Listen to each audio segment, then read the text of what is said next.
बुद्ध कहते हैं, अतीत पर ध्यान मत दो, भविष्य के बारे में मत सोचो, अपने मन को वर्तमान क्षण पर केंद्रित करो। सत्यवाणी ही अमृतवाणी है, सत्यवाणी ही सनातन धर्म है। सत्य, सदर्थ और सधर्म पर संतजन सदैव दृढ़ रहते हैं। एक बार एक सोहन नाम का व्यक्ति बौद्ध भिक्षु के पास जाता है और कहता है, मैं अपने नगर का एक व्यापारी हूं। मेरा पूरा दिन अपने व्यापार के कामकाज में ही गुजर जाता है, जिसकी वजह से मुझे ज्यादा खाली समय नहीं मिलता। ज्यादा खाली समय ना मिलने और हर समय व्यस्त रहने की वजह से मैं तनाव महसूस करने लगा हूं। पिछले कई महीनों से मैं अपना कोई भी काम ठीक से नहीं कर पा रहा हूं। अब तो किसी भी काम में मेरा मन भी नहीं लगता। मुझे काम को हटाने की आदत लग चुकी है। मैं बहुत ही आलसी और चिड़चिड़ा सा हो गया हूं। अपनी इन सारी आदतों की वजह से मैं आजकल बहुत ही अशांत और व्याकुल रहने लगा हूं। कृपया आप मुझे कोई ऐसा तरीका बताएं जिससे पूरे दिन में अपने मन को भटकने से रोक सकूं और पहले की तरह अपने व्यापार में मन लगा सकूं। बौद्ध भिक्षु ने सोहन की सारी बातें पूरे ध्यान से सुना और फिर कहा, तुम्हारी समस्या तुम्हारा काम में व्यस्त रहना नहीं है, बल्कि अपने काम को बोझ समझना है। और कोई भी इंसान काम को बोझ केवल तभी समझता है जब वह वर्तमान में चल रहे काम पर ध्यान न देकर सिर्फ अपने काम के भविष्य के बारे में सोचता रहता है और अपने मन में उसकी योजनाएं बनाता रहता है कि मैं भविष्य में इस काम को ऐसे करूंगा, इसे इतना बड़ा बना दूंगा। और जब इंसान सिर्फ किसी काम के बारे में सोचता रहता है लेकिन उसे पूरा करने के लिए कोई ठोस कदम नहीं उठाता, तो फिर उस काम को लेकर तनाव से घिर जाता है और फिर उसे वह काम बोझ लगने लगता है। यह सुन सोहन ने कहा, हाँ महात्मा, आपने तो मेरे मन की बात कह दी है। मैं भी पिछले कई महीनों से रोज अपने काम पर ध्यान देने की बजाय अपने व्यापार के भविष्य के बारे में सोचता रहता हूं कि कहीं भविष्य में मेरा व्यापार कम ना हो जाए, कहीं कोई दूसरा व्यापारी मेरे व्यापार के इलाकों में कब्जा ना कर ले। और ऐसी ही कई तरह की नकारात्मक बातें मेरे मन में चलती रहती हैं, जिससे मैं अपने आज के व्यापार पर ध्यान नहीं दे पा रहा हूं। यह सुन बौद्ध भिक्षु ने कहा, हम अपने विचारों में समस्याओं को जितना बड़ा बना लेते हैं, असल जिंदगी में समस्याएं इतनी बड़ी नहीं होती। तुम्हें केवल अपने आज पर ध्यान देने की जरूरत है, बाकी सब अपने आप ठीक हो जाएगा। व्यक्ति ने कहा, महात्मा, मैं यही तो नहीं कर पा रहा। मैं अपने आज के कामों पर ही तो ध्यान नहीं दे पा रहा। मैंने बहुत कोशिश की है, लेकिन मैं हर बार भटक जाता हूं। मैं अतीत में की हुई गलतियों पर पश्चाताप करने लगता हूं, भविष्य की योजनाएं बनाने लगता हूं और फिर मेरा मन अशांत हो जाता है। आप मुझे कोई ऐसा तरीका बता जिससे मैं आज पर ध्यान केंद्रित कर सकूं, लेकिन मैं लंबे समय तक ध्यान, योग इत्यादि नहीं कर सकता और ना ही कोई बड़ी साधना कर सकता हूं। इसीलिए आप मुझे कोई आसान तरीका ही बताएं। बौद्ध भिक्षु ने कहा, ठीक है, आज मैं तुम्हें 10 ऐसे छोटे छोटे तरीके बताने जा रहा हूं जिन्हें तुम अपने रोज के कामों के साथ भी कर सकते हो। ये तरीके सुनने में तो बहुत छोटे लगते हैं, लेकिन अगर तुमने पूरी दृढ़ता के साथ इनका पालन किया तो सिर्फ कुछ दिनों में ही तुम्हें इनके तथ्यात्मक परिणाम दिखने शुरू हो जाएंगे और तुम अपने वर्तमान के कामों को ज्यादा ध्यानपूर्वक कर पाओगे। सोहन ने कहा, जी महात्मा, आप मुझे वह 10 तरीके बताएं, मैं जरूर उनका पालन करूंगा। बौद्ध भिक्षु ने कहना शुरू किया, पहला तरीका है ध्यानपूर्वक भोजन करो। ज्यादातर लोग भोजन करते समय भोजन करने पर ध्यान नहीं देते, बल्कि उनका ध्यान तो किसी से बातें करने, किसी पुराने विचार में खोए रहने या फिर कुछ देखने में होता है, जिससे उनका मन भोजन करने के दौरान भी अशांत रहता है। जबकि हमें भोजन की थाली आने के साथ ही उसकी सुगंध में कौन सा भोजन परोसा गया है, भोजन देखने में कैसा है, इन सब का पूरे ध्यान से निरीक्षण करना चाहिए और मन ही मन भोजन बनाने वाले और उस भोजन को उगाने वाले का धन्यवाद प्रकट करना चाहिए। हर एक निवाले के साथ भोजन के स्वाद का आनंद लेना चाहिए, न कि सिर्फ पहली निवाले का। अगर तुम पूरे प्रेम के साथ ध्यानपूर्वक भोजन को ग्रहण करते हो तो भोजन के खत्म होने तक तुम्हारा मन एकदम शांत हो जाएगा और तुम अंदर से आनंद महसूस करोगे। और यही कारण है कि पुराने भारतीय समाज में मौन रहकर भोजन करने की परंपरा रही है, क्योंकि मौन होकर ध्यानपूर्वक भोजन करना भी ध्यान करने का एक तरीका है। पर ना केवल भोजन करते समय, बल्कि अगर तुम रोजमर्रा के अन्य कामों को भी, जैसे कि चलना, नहाना, सफाई करना इत्यादि को भी ध्यानपूर्वक करते हो, तो तुम पूरे दिन खुशी और आनंद से भरे रहोगे। बौद्ध भिक्षु ने कहा, दूसरा तरीका है अपनी सांसों पर ध्यान दो। सांस प्राकृतिक रूप से चलने वाली एक स्वाभाविक प्रक्रिया है। जब हम अपनी आती जाती सांसों पर ध्यान देते हैं तो यह हमें हमारे दिमाग से निकालकर शरीर में ले जाती है। परिणाम स्वरूप हम अपने विचारों के उलझनों और चिंताओं से मुक्त हो जाते हैं, और यह काम तुम किसी भी समय कर सकते हो। अपनी आती जाती सांसों पर ध्यान केंद्रित करने के लिए ही कहा गया है। जब भी तुम तनावग्रस्त हो जाओ या खुद को विचारों में उलझा हुआ पाओ, तो तुरंत अपना ध्यान अपनी आती जाती सांसों की तरफ मोड़ दो। कुछ ही पलों बाद तुम महसूस करोगे कि तुम शांत होते जा रहे हो। तुम्हारी सारी उलझन, सारा तनाव गायब हो गया है। और अगर तुम लंबे समय तक अपनी सांसों पर ध्यान केंद्रित करने की आदत डाल लेते हो, तो तुम खराब से खराब परिस्थितियों में भी खुद को शांत रख पाओगे और अपने वर्तमान के कामों पर ज्यादा लंबे समय तक ध्यान केंद्रित कर पाओगे। सांसों पर ध्यान देना हमें याद दिलाता है कि हम कौन हैं।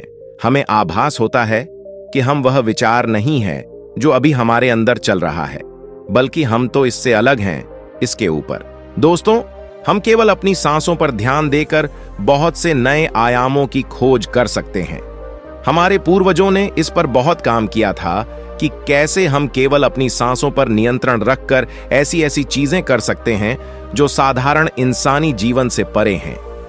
हम अपनी सांसों पर ध्यान देकर खुद को ऐसी स्थिति में ला सकते हैं कि जीवन में आने वाला कोई भी उतार चढ़ाव हमें परेशान नहीं कर सकता है।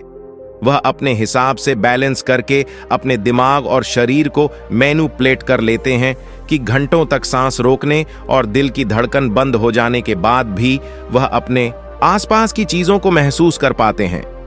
बौद्ध भिक्षु ने व्यक्ति से कहा, तीसरा तरीका है अपनी इंद्रियों से जुड़े हमारी 5 इंद्रियां। नाक, आंख, त्वचा, जीभ और कान हमारे शरीर के प्रवेश द्वार हैं। लेकिन जब हम विचारों में खोए रहते तो हम अपनी इंद्रियों को अनुभव नहीं कर पाते कि हमारे आसपास क्या चल रहा है, कैसी सुगंध है, कैसी दुर्गंध आ रही है। जब तक कि यह सारी चीजें इतनी प्रबल ना हो, ये हमारा ध्यान अपनी ओर खींच लेते हैं और हम बस बेहोशी में जिए चले जा रहे हैं। इसीलिए अपने आसपास की चीजों को ध्यान से देखने की आदत डालो। जैसे अपने शरीर से टकराती ठंडी हवा को महसूस करो, बगीचे में खिले रंग बिरंगे फूलों पर ध्यान दो, उनकी खूबसूरती को निहारो पक्षियों की आवाज में, पर ध्यान दो उगते और डूबते सूरज को कुछ देर ठहर कर देखो। यह सारी छोटी छोटी चीजें तुम्हें तुम्हारे वर्तमान से जुड़ेंगे।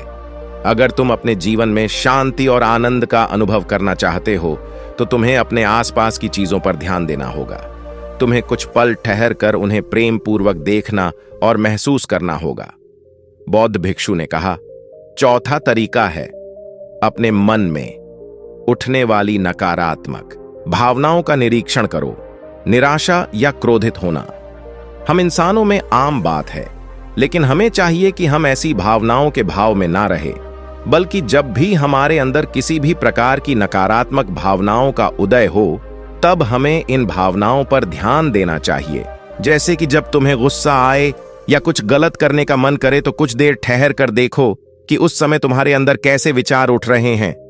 कुछ देर में तुम महसूस करोगे कि तुम वह विचार नहीं हो, तुम उनसे अलग हो, तो उन्हें देखते रहो और कुछ ही देर में वह सारे नकारात्मक विचार गायब हो जाएंगे। और अगर तुम हर बार ऐसा ही करते हो तो तुम तुम्हारी भावनाओं पर नियंत्रण करना सीख जाओ। भिक्षु ने कहा, पांचवा आदत यह है कि अपने मन में उठने वाले हर विचार पर भरोसा मत करो। हमारा मन हर समय अनुमान और बहाना ही बनाता रहता है जो कि सच नहीं होती। जैसे कि जब भी हम किसी व्यक्ति से मिले या किसी नई चीज को देखते हैं तो तुरंत हमारा मन उसके बारे में अपनी पूर्व धारणाएं बनाने लगता है और फिर उस चीज या इंसान को या तो अच्छा या बुरा बनाकर हमारे सामने पेश करेगा, और फिर हम अपने विचारों को सच मानकर उस इंसान या चीज को ऐसा ही समझने लगते हैं। और कुछ लोग तो अपनी ही धारणाओं को सच मान लेते हैं और उसी पर अड़े रहते हैं, जबकि हमें खुद को किसी भी प्रकार की पूर्व धारणा से स्वतंत्र रखने का प्रयास करना चाहिए और पूरी जागरूकता के साथ जो चीज असल में जैसी है उसे वैसे ही देखने का प्रयास करना चाहिए, न कि उसमें अपनी तरफ से अच्छाई या बुराई की चादर ढक देनी चाहिए। अगर तुम वर्तमान में रहते हुए पूरे साक्षी भाव के साथ बिना किसी पूर्व धारणा की किसी भी चीज को देखते या सुनते हो तो यह तुम्हें शांत और तनाव मुक्त रखेगा। भिक्षु ने कहा, छठा तरीका, रोज कुछ देर तक ध्यान का अभ्यास करो। ध्यान करने के लिए घंटों बैठने की जरूरत। दिन में 10 मिनट का ध्यान भी जीवन पर सकारात्मक प्रभाव डाल सकता है। रोज ध्यान करने से हमारे जीवन में नई ऊर्जा, उत्साह, शांति और प्रेरणा का आगमन होता है। हम पूरे दिन अंदर से खुश और शांत महसूस करते हैं। रोज ध्यान करने से तुम स्वाभाविक रूप से अपने वर्तमान के क्षणों में रहना सीख जाते हो। भिक्षु ने कहा, सातवां तरीका जो तुम्हारे पास है उसके लिए आभारी रहो। जिंदगी में खुशी लाने का यह सबसे आसान तरीका है। आभार व्यक्त करना, धन्यवाद अदा करने से ना केवल जो चीजें हमारे पास है उनसे हमें असली खुशी मिलती है, बल्कि जो हम पाना चाहते हैं उसे पाने का रास्ता भी हमें दिखना शुरू हो जाता है। क्योंकि धन्यवाद के भाव से भरा मन समस्याओं की तरफ नहीं बल्कि उनके समाधान की तरफ केंद्रित होता है। जो भी तुम्हारे पास है उसके लिए सदृश्य ब्रह्मांड की शक्ति का धन, धन्यवाद अदा करना तुम्हारे जीवन को जादुई तरीके से बदल कर रख सकता है। तुम्हें यह सोचना चाहिए कि तुम कितने धन्य हो कि तुम्हारे पास एक निश्चित चीज है। उदाहरण के लिए, तुम्हारे पास एक अच्छा व्यवसाय है और ना जाने कितने लोग तुम्हारे जैसा व्यवसाय करने की इच्छा रखते होंगे लेकिन उनके पास नहीं है। साथ ही तुम्हें इस चीज के लिए भी आभारी होना चाहिए कि तुम्हारी थाली में खाना है, जबकि दुनिया भर में लाखों लोग भूख से मरते हैं। भिक्षु ने कहा, आठवां तरीका, दूसरों की बात को ध्यानपूर्वक सुने। किसी दूसरे व्यक्ति से बात करते समय यह सोचे बिना कि उसे क्या कहना है या उसकी बात का कैसे जवाब देना है, तुम्हें पूरे ध्यानपूर्वक सामने वाली की बातों को सुनना चाहिए। तुम्हें सामने वाले से बात करना है, उसे जवाब देने के लिए नहीं बल्कि उसकी भावनाओं को समझने के लिए। जब तुम किसी से बात करो तो अपने कान, दिल और अंत मन से उसकी बातों को सुनो और समझो। ऐसा करना सामने वाले से तुम्हारे रिश्ते को तो मजबूत करेगा ही, साथ ही यह तुम्हारे लिए एक अभ्यास है अपने धैर्य और एकाग्रता को बढ़ाने का। और जब हम ज्यादा सुनते हैं और कम बोलते हैं तो हम बहुत सी परेशानियों से भी बच जाते हैं, जिससे हमारा मानसिक तनाव भी कम रहता है। और याद रखो, किसी भी इंसान की बातों को ध्यानपूर्वक सुनना उसे सम्मान देने का सबसे अच्छा तरीका है। भिक्षु ने आगे कहा, नवा तरीका, अपने महत्वपूर्ण कामों के लिए एक समय निर्धारित करो। तुम्हें अपने दिन के कुछ समय को महत्वपूर्ण कामों के लिए निश्चित रखना चाहिए, जैसे काम का समय, नहाने का समय, सफाई का समय, खाने का समय। महत्वपूर्ण कामों को समय के साथ बांटना यह सुनिश्चित करता है कि वे चीजें बिना किसी बाधा के नियमित रूप से होती रहे। दिन के सही समय पर सही काम को करना हमारे जीवन में अनुशासन लाता है और अनुशासन से जीवन में शांति और खुशी आती है। भिक्षु ने कहा, 10वां और अंतिम तरीका, अपने रोजमर्रा के कामों में जागरूकता लाने का प्रयास करो। तुम जब भी किसी काम को करो तो उसे वर्तमान में रहकर करने की कोशिश करो। हर बार तुम्हारा मन अपने विचारों में खो जाएगा, लेकिन तुम्हें फिर से खुद को वर्तमान में वापस लाना है और यह तुम्हें हर बार करना है जब तक कि यह तुम्हारी आदत ना बन जाए। और साथ ही तुम यह देखने का भी प्रयास करो कि उस काम को करते वक्त तुम्हारे अंदर किस तरह के विचार उठ रहे हैं। यह एक छोटा सा अभ्यास तुम्हें वर्तमान में जीने में तुम्हारी मदद करेगा। भिक्षु ने आगे कहा, शांति और आनंद कोई घटना नहीं है, बल्कि यह एक प्रक्रिया है जो हमारे जीवन के साथ साथ चलती है। अगर हम जागरूक रहकर जीना सीख जाते हैं। इतना कहकर बौद्ध भिक्षु मौन हो गए और सोहन व्यापारी उनका धन्यवाद करते हुए वहां से चला गया।